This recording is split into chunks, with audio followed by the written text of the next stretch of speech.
This may seem like a clickbait, but it's not.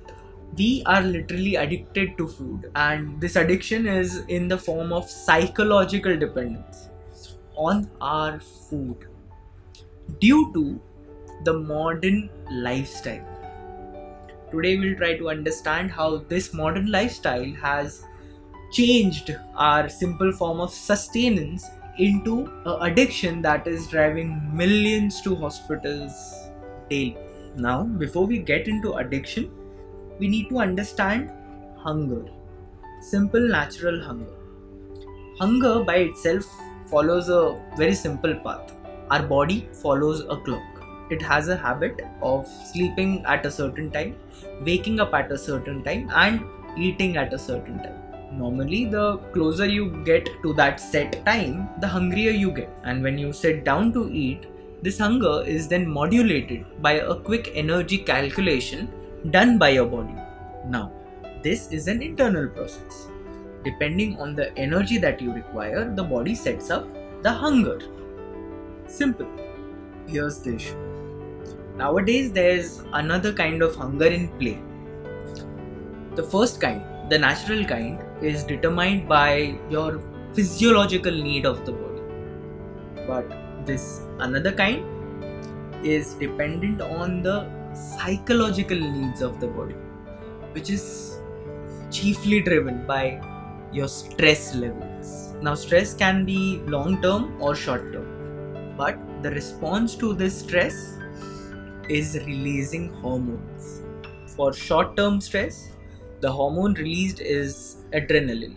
Burst in heart rate, burst in a blood pressure, appetite is gone, and laser focused. Basically, it's a response that our body has when suddenly someone scares us.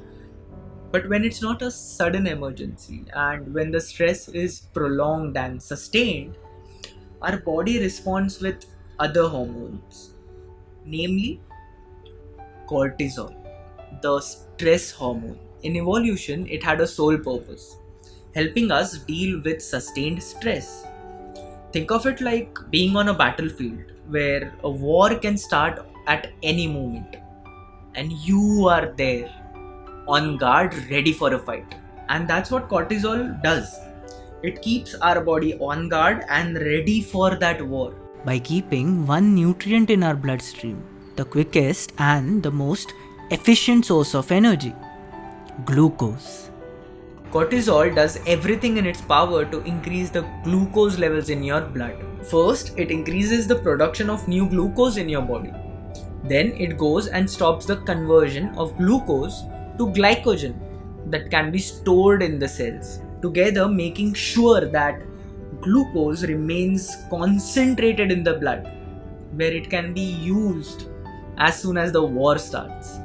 And since the stress is sustained, our body knows that the war is not going to be a short one. It mobilizes the pituitary gland to increase our appetite, so that when we eat food, we can eat it in large amounts so that our glucose levels are high. The problem is you're not in a war.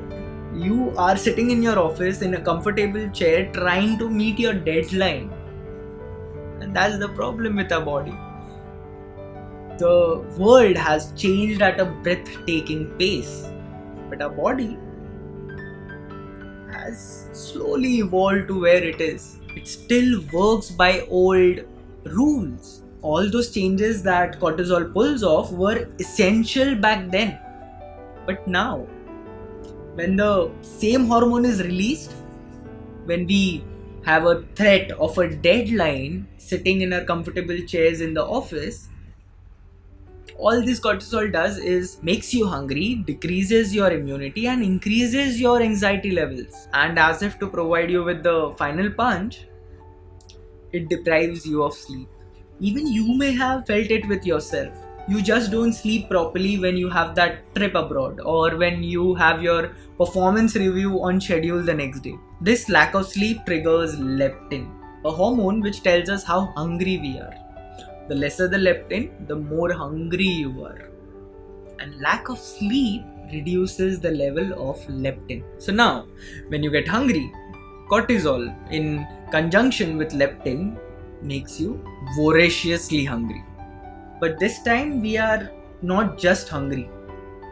We want to feel good. We want to satisfy ourselves. And we want that burst of serotonin which will reduce that gloom and war ready mode that is happening because of cortisol. And that's where the final nail in the coffin comes in. Most of the things that feel good have a bunch of sugars, salts, and processed stuff in it, which is fine every once in a while. But that boss who is a mix of Mussolini and Rasputin isn't going anywhere. Those deadlines aren't going anywhere, and your office is not going anywhere. So the stress isn't going anywhere. Hence the cortisol isn't going anywhere, and that hunger isn't going anywhere. Surely over time, we will have to sign an admission card to the nearest hospital. Addiction is a persistent and intense urge to use a substance, despite substantial harm and other negative consequences. Worldwide, obesity has tripled since 1975, resulting in nearly 100% increase in blood pressure cases in the last 30 years. With coronary artery disease estimated to increase by 120% for women and 137% for men in developing countries by 2020. And I'm not even going into the psychological impact this hunger is going to have on you. So, you, me, and most of the world have this addiction towards food. An addiction that is affordable, is easily accessible, and very enjoyable.